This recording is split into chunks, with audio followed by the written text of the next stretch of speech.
Antes he dicho, a raíz de los tórtolos estos hablando sobre la emergencia climática y lo necesario que es buscar un nuevo modelo económico, ¿no? Que sea más sostenible y más amable con el clima y todo esto. Os he dicho que os iba a poner un pedazo del podcast que grabó en 2013, el de Carne Cruda, con Antonio Escotado, que fue muy divertido. Porque invitó a Antonio Escotado ahí para hablar de droga, ¿no? Y de cositas canallitas. Y era cuando Antonio Escotado acaba de sacar el segundo tomo de Los enemigos del comercio. Y claro, Carne Cruda no se había leído del todo de qué iba la obra de Antonio, ¿no? Entonces lo trajo ahí, bueno, tal, no sé qué. Y creía que, bueno, pues que iba a tener ahí una conversación cordial con un compañero un poco crítico con la deriva de los enemigos del comercio y todo esto. Claro, se encontró con un Antonio Escotado bastante en su putísimo prime. Epaminondas era el equivalente de Marx y el amigo era el equivalente de Engels. No, que es lo mismo, pero más fuerte y más eufórico. Pero no para declararse, no que es decir, eso no ocupa la vida ajena. Bueno, pues hablemos ya, como decía, de la nueva obra que presenta el segundo volumen. Es como durante la primera parte de la entrevista, quiere hablar de no, las drogas, el tal, el no sé qué, pero realmente Antonio Escotado había ido ahí a hablar de su libro. Y su libro era Los enemigos del comercio, que claramente el señor el de Carne Cruda, que os voy a poner una fotillo para que sepáis un poco quién es, si no lo tenéis ubicado. No lo tenía demasiado, ¿sabes? No lo tenía demasiado ubicado en ese momento. Es este pavo, ¿vale? Este tío es la izquierda irreverente, ¿vale? Este señor era el que tenía el tremendo podcast y esto fue lo que pasó. Muy divertido. De Los enemigos del comercio que presenta Escota aquí en... Carne Cruda 20.es. Un programa de radio que es más que un programa de radio. ¡Escribe, coño! ¡En la barra del navegador! Carne Cruda 20.es. ¿Más? En la cadena SER. No se ve porque Norteamérica ni había conocido ni conocería tampoco el proyecto de abolir por decreto el tuyo y el mío.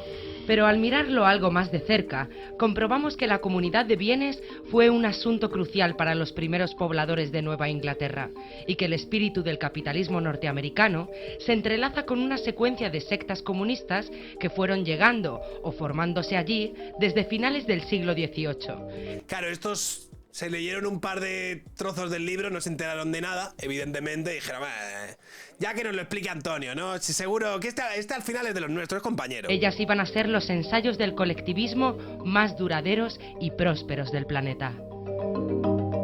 Los enemigos del comercio, una historia moral de la propiedad, Antonio Escotado. Lleva ya años trabajando en esa historia del comunismo y de la propiedad privada, de la que ahora nos entrega el segundo volumen, del que hemos escuchado un fragmento. Los primeros capitalistas norteamericanos eran comunistas. Sí. Mono Sentado, gracias por la suscripción. No, pero no lo eran al salir para Estados Unidos, pero viendo aquellas sectas, fueron 6, las dificultades que el medio presentaba, decidieron que la única manera de sobrevivir era poner todo en común. Y lo hicieron, y se mantuvieron. Y de esas sectas parten algunas de las más importantes multinacionales del mundo hoy. Es francamente gracioso, porque en el mismo territorio donde, por ejemplo, los rapitas, que se hicieron comunistas allí, crearon la ciudad Armonía. En ese mismo territorio vino el comunista inglés y sindicalista y filántropo Robert Owen, el famoso Owen, y fundó su nueva Carne Cruda me Armonía. encanta porque está diciendo ajá, pero el rollo de, ¿sabes de qué coño te está hablando, crack? La de George Rapp y los rapitas llevaba 20 años pues manteniéndose perfectamente, incluso subvencionando el primer tramo de ferrocarril que se hizo en Norteamérica. Cuando llegó Owen con sus 2000 y pico colonos, les regaló la mejor maquinaria agrícola e industrial que había en el momento. ¿Cuál fue el resultado? que como en vez de ser comunistas instrumentalmente eran comunistas, digamos, sustancialmente, sucumbieron a las rencillas, a la desidia, al trabaja tú que yo vigilo, o tú no eres nadie para mandarme. Bueno, que se arruinó Owen, que se arruinaron ellos y acabaron en desbandada. Y el pobre Rapp, que había fundado la Ciudad de Armonía, cuando fue a cobrar el segundo pago, dijo, ¿pero qué es esto? Aquí reina la desidia, el rencor, la furia. Unos quieren matar de hambre a otros y a esto llamáis experiencia comunista. ¿Y quiere decir que esos males son inherentes al comunismo y que por eso ninguno de los sistemas comunistas ha terminado de triunfar en el planeta? La gracia de solo referido a Norteamérica es que este asunto de armonía bajo Rapp y bajo Owen, la misma ciudad, en el mismo lugar, en el mismo momento temporal, tiene 5 ejemplos más que se dan en el libro, que son convergentes. O sea, sucede prácticamente lo mismo. Y por eso no podemos perder el tiempo con ellos. Pero creo que de esa inferencia no se puede generar por sí solo que el experimento comunista va a fracasar en cualquier otro tiempo y en cualquier otro lugar. Lo que pasa es que mi libro, en el cual llevo enfrascado 14 años, mi libro demuestra que también en otros lugares sucede eso. Lo importante a mi juicio, y más en la época de Internet, es que los historiadores no pueden ir con ideas preestablecidas.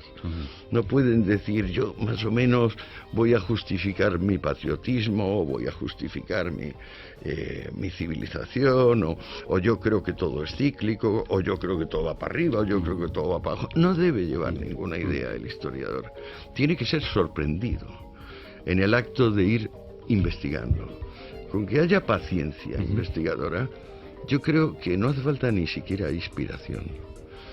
O sea, la inspiración puede suplirse por el rigor. ¿Y qué sorpresas se ha encontrado en estos 14 años en los que lleva enfrascado, en los que creo que es imposible entrar en el comunismo sin llevar unos prejuicios? Claro, yo llevaba muchos prejuicios, desde ser un comunista cerrado, como fui de muy joven, hasta ir alejándome más y más. Claro, pues la respuesta es muy sencilla. No hay una sola línea de este libro que no refleje un descubrimiento. Todo lo que no es eso y fui aprendiendo, pues simplemente no está en esos 2 tochazos, en esos 2 tomazos, ni va a estar en el tercero. Al pie del monumento a Marx y Engels, que se encuentra en Berlín, alguien escribió: nosotros somos inocentes, como si lo dijeran estos 2 personajes. ¿Qué leyenda hubiese pintado usted debajo de estos 2 fundadores del comunismo, digamos, del marxismo-comunismo? Pues es una historia de amistad, quizá la más bonita desde tiempos de Epaminondas. Que no me acuerdo cuál era el amigo de Epaminondas, pero Epaminondas era el equivalente de Marx y el amigo era el equivalente de Engels. Engels se portó muy, muy bien con Marx. Muy, muy bien. ¿Y lo que crearon juntos? Bueno, lo que crearon juntos, mirado retrospectivamente, con serenidad, reconsiderándolo, es un conjunto de disparates e incoherencias. Justifique la respuesta. Justifique la... Es genial, tío. Esto al otro le pilló con el pie cambiado, una puta barbaridad. Estaba el otro diciendo, madre mía, chaval, la que he liado, ¿a qué cojones acabo de invitar aquí? Me va a destruir todo esto, todo el tinglao que tengo aquí montado. Párate, pues porque se basa en falsedades directas. Por ejemplo, Marx dice que Smith, en La riqueza de las naciones, dice que jamás ha habido un sueldo que no fuera el de subsistencia. Lee mal. Smith está diciendo en esa precisa página que cita que en Inglaterra está subiendo continuamente el sueldo.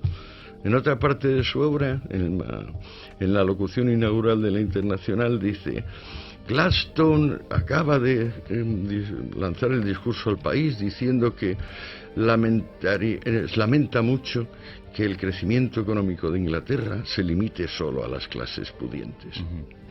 Pues da la casualidad que las actas del Congreso del Parlamento inglés y lo que ha salido en los periódicos ingleses, Gladstone no dice eso, sino lo contrario. Esto, los 2 primeros te lo doy como modelos, muestras del disparate, lo que yo llamo disparate de este señor. Incoherencia. Pues la más sencilla es que en el Manifiesto Comunista empieza diciendo que la situación histórica ha llegado a dividir al mundo en 2 grandes clases antagónicas, la burguesía y el proletariado. Cuando está a punto de morirse, el día que se muere, puesto que lo había dejado hasta entonces, coge uno de sus cuadernos en blanco, le pone encima las clases sociales y redacta un breve texto de 16 líneas sobre las clases sociales, que por cierto luego se colaciona como capítulo 52 al final del volumen tercero del Capital. Ese es el texto que termina el Capital. ¿Qué dicen esas 16 líneas?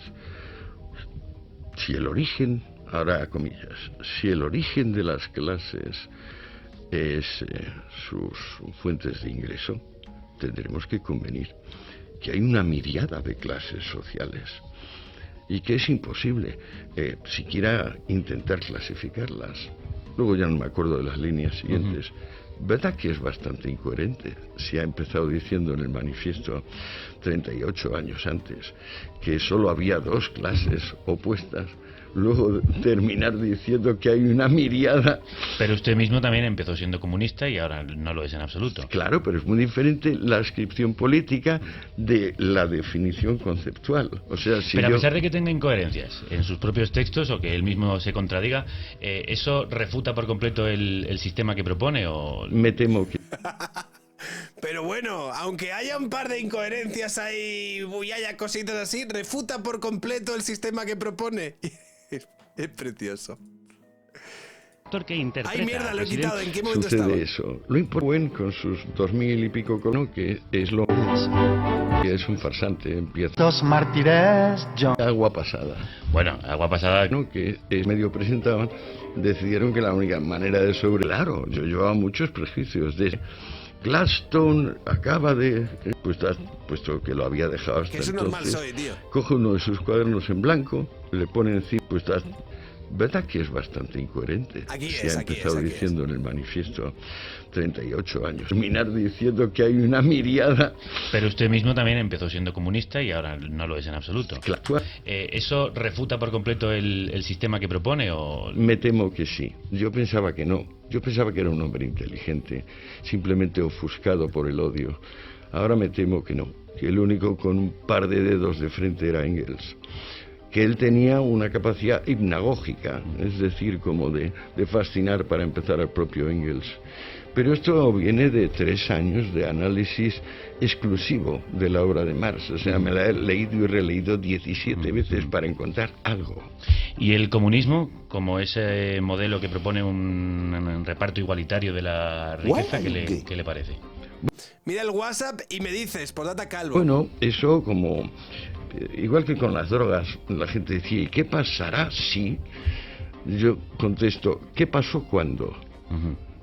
Al igual que con las drogas vemos qué pasó con la heroína antes y después de la prohibición, podemos saber qué pasó con Rusia antes y después del comunismo, con Cuba antes y después del comunismo, con Albania antes y después del comunismo. Mi método, como no es moralina, es simplemente ver qué pasó. O sea, a mí lo único que me interesa como historiador es establecer qué pasó. Que ese qué pasó luego resulta que te ilumina y te dice, bueno, pasó esto por lo otro. En ese terreno mis tochos no entran. Solo entrarán al final porque haré unas conclusiones. Y espero que en 10 o 15 páginas me ventile el tema. Por un lado, todos los sistemas no están aislados, es decir, viven y se relacionan con los que están al lado. Por supuesto. Ha habido una guerra entre dos bloques fundamental y bestial, pero no sé si los resultados que ha dado el capitalismo a usted también le satisfacen. O sea, aquí es donde ya el otro está intentando buscar alguna salida en plan...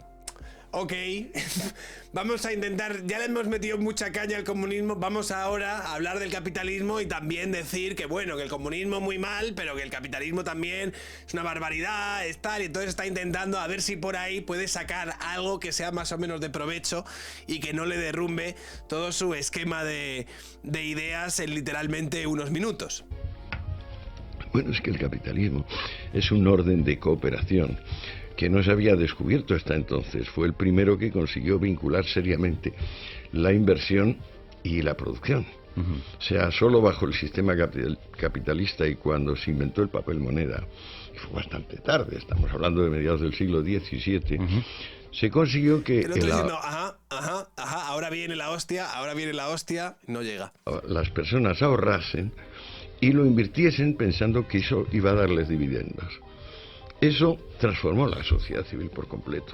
Hasta entonces había un anillo de producción y consumo donde prácticamente no se salía de unos márgenes muy pequeños. Con el capitalismo industrial y con el papel moneda surgió una espiral potente donde el riesgo se convertía en lo fundamental, o sea, navegar el riesgo se convertía en lo esencial del sistema, y entonces empezó a producir eso, o sea que el PIB de todos los países donde se aplicó eso empezó a subir a una mediana de 2%. Y claro, lo que había habido históricamente era o lo mismo o menos. Establecer una dinámica ascendente se pagaba Juan Anzorrete, gracias por la suscripción, te doy tremendo puño. Con la incertidumbre y con lo que conocemos como ciclos. O sea, la riqueza es la generadora y la causa de las... Calvo Supremo, ilumínanos con tu alopecia risa. No os voy a iluminar con mi alopecia, ya lo hice ayer. Crisis económicas. Por eso dice, no, que es que la crisis viene porque no tenemos... No, la crisis viene siempre de que tenemos demasiado. Y entonces al tener demasiado los precios suben, se disparan y ya las cosas no se pueden intercambiar. La crisis significa desplome de precios para que puedan otra vez volver a intercambiarse. El capitalismo sentó un sistema basado en el riesgo y en la maestría y sobre todo en el profesionalismo que el mundo no conocía hasta entonces, porque el mundo era una sociedad clerical militar. Es decir, estaban los salvadores espirituales y estaban luego los que llevaban la cachiporra militar y el cañón. Con el capitalismo apareció la sociedad comercial, que tiene mucho de ladronzuelo, pero desborda la picaresca. O sea, la picaresca es lo que hay cuando un país no se ha industrializado. Pero también ese capitalismo, que como usted decía, lleva a que tengamos demasiado. No todo el mundo tiene demasiado y a veces además producir en exceso ahoga al propio sistema. Cuando el otro está intentando salirse por algún lado, no lo va a conseguir. El primer tema que crea, digamos, la revolución industrial es que en vez de crisis por tener demasiado poco, tenemos almacenes inmensos de productos que no podemos vender. Mientras hay gente que se muere de hambre. Sí, no, lo que pasa es que la gente que se muere, esto también es importante, esta es, digamos, una función que hay que mantener en todo momento, el relativismo histórico. ¿Cuánta gente se muere de hambre por siglo?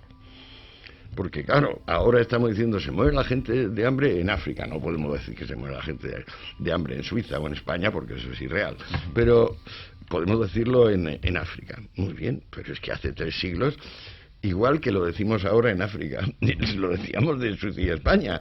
No se puede olvidar las magnitudes relativas. O sea, el morirse de hambre se ha desaparecido prácticamente del mundo en relación con lo que pasaba. Vamos a ver concretamente, desde que Lenin llega al poder, en el año 18, hasta el año 23, ¿cuántos rusos mueren de hambre? 38 millones. De un país que tenía 160. No sé si os hacéis una idea, estos son unos 13.000 diarios. Más del 60% niños. ¿Os imagináis? Esa es la situación más penosa que ha padecido la especie humana desde que hay memoria histórica. ¿A qué no sabíais? Madre mía, yo me imagino la cara del Crudo, tío, en ese momento, escuchando a este tío diciendo... Tengo 0 herramientas para contestarle, es decir, no tengo capacidad... para decirle a este señor absolutamente nada. Yo creo que Pablo Iglesias y Monedero, cuando le llevaron, todavía estaban un poco prevenidos, ¿sabes? Se llevaron también tremendos sopapos, pero a este tío le debió de pillar, tío, la conversación que tuvo que tener con sus productores cuando acabó el programa y se fue de ahí Antonio Escotado tuvo que ser interesante, tuvo que ser para escucharla. Dice, buenas tardes, Sergio, que no se te olvide la renovación del carné de liberal de los 35 años y holdea bien ese poco pelo que si no tu cabeza va a parecer un gorro de piscina. Un abrazo, muchas gracias, 1009 por los bits. No, lo desconocíamos. Si nadie pues está, bueno, nadie, yo no... lo tengo y lo confirmo por varias fuentes distintas. ¿Por qué no se ha repartido ese dato? ¿Será el deseo de imparcialidad también que tiene la conciencia roja? Veo que está completamente en contra de... se ha convertido en el mayor enemigo del comunismo, no lo sé. ¿Qué va? Joder, le tiene usted manía al comunismo, yo qué sé, es que madre mía, Antonio, no nos pasa ni una, ¿eh? Por decir un dato me convirtió en un enemigo. No, lo digo por el comentario de la conciencia roja. Es que la forma mejor de comprender al comunista es saber que es una forma de conciencia, no es una doctrina política. Calvo, esto me recuerda mucho a este momento. Ahora lo escucho, Luffy Sensei, gracias por los Mucho bits. más una fe religiosa. Pero dentro de la fe religiosa, el mismo Marx habla de la religión política, nosotros como religión política, además de fe religiosa es un espíritu, es el espíritu del sermón de la montaña. Benditos sean los pobres de espíritu, porque de ellos es el reino. En segundo lugar, también pone Jesús ahí a los pobres materiales, a los perseguidos por la justicia. Pero lo primero es el pobre de espíritu. El primer apologeta, Tertuliano, que es un romano, no es un judío, dice: qué alegría tendré viendo cómo Homero, Platón, Aristóteles y Euclides se tuestan en el infierno para siempre, con toda su sabiduría pagana. Esos ricos de espíritu al fin serán exterminados. A mí no me gusta este tipo de rollo. Maravilloso, tío. A mí no me gusta ese tipo de rollo. Y así termina la cita, ¿sabes? Ha dado usted un dato contundente del comunismo, pero tampoco relativicemos lo que está sucediendo en Europa o en este país en este momento. Que la gente quizá no se muere de hambre, pero está pasando auténticas penurias. Sí, y proviene de un sistema... Quiero decir, a ellos su dolor... Aquí, por favor, salva los muebles de alguna manera, señor. Todavía lo sigue intentando el tío, ¿eh? O sea, el tío no se da por vencido, lo sigue intentando, bro. No se le puede relativizar. Y eso proviene de un sistema profundamente injusto. Bueno, el sistema profundamente injusto se puede considerar un reflejo de la imperfección natural de todos y cada uno de nosotros, que somos en el fondo muy poca cosa. La sociedad civil es como llamaba Adam Smith, la gran sociedad, es un aglomerado de grupos, subgrupos, tendencias generales, particulares, algunas centrípetas, otras centrífugas. Bueno, pero no podemos obviar que en el sistema actual en el que nos movemos, las grandes corporaciones, grandes poderes capitalistas son los que están manejando el tinglado. Claro. Es que no se va a rendir el tío, ¿eh? Los grandes, ya saben, las grandes multinacionales corporativas capitalistas son los que manejan el tinglado. Se podía esperar, entonces, mejor que lo maneje Fidel Castro, por ejemplo, Lenin. No, pero si es que comparar uno con otro no... Sergio puede que no me esté quedando calvo, pero entre los calvos me siento querido. Gracias por la suscripción. Ahí es entrar en una falacia también argumentativa. Que uno sea peor que otro, o que ambos no nos gusten o nos parezcan mal, no quiere decir que sea la mejor. Estamos diciendo entonces que el capitalismo es el mejor de los peores mundos posibles, ¿no? El capitalismo no es un mal menor como la democracia podría considerarse. El capitalismo es ciertamente un invento que ha permitido salir del estado salvaje y clerical militar y entrar en unas sociedades, pues claro, primero hicieron una revolución industrial, ahora estamos en medio de una revolución tecnológica.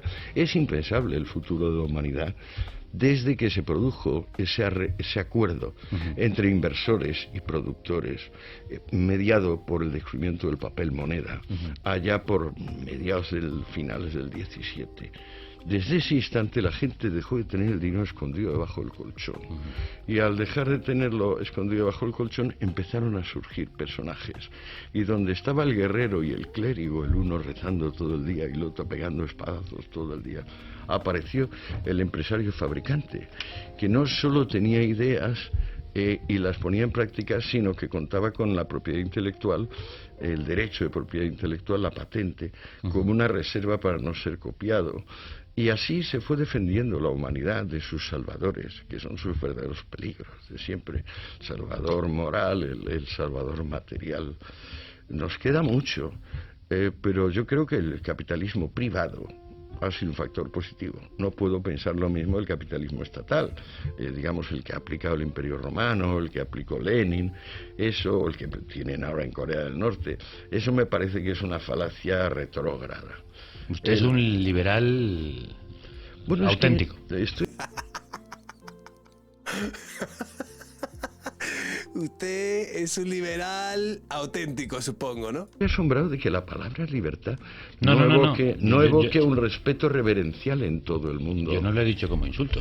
No, tú no lo dices como insulto, pero por ejemplo, de los Ríos, cuando el hijo de Buenísimo, Juaco. 3 meses de calvo por aquí y otros 3 años por YouTube. ¡Viva la calvocracia! Yo creo que en ningún otro programa, nunca jamás, el de Carne Cruda lo pasó tan mal, ¿eh? No, el sobrino de Giner de los Ríos, que era el diputado, el jefe del PSOE español en aquel momento, fue a Rusia a hablar con Lenin para ver si España, el PSOE particularmente, entraba en la Comintern, o sea, en la Internacional Comunista, y habló con Lenin, esto está en un libro muy bonito, editado por Alianza Editorial, y le dijo, pero ¿y de la libertad qué?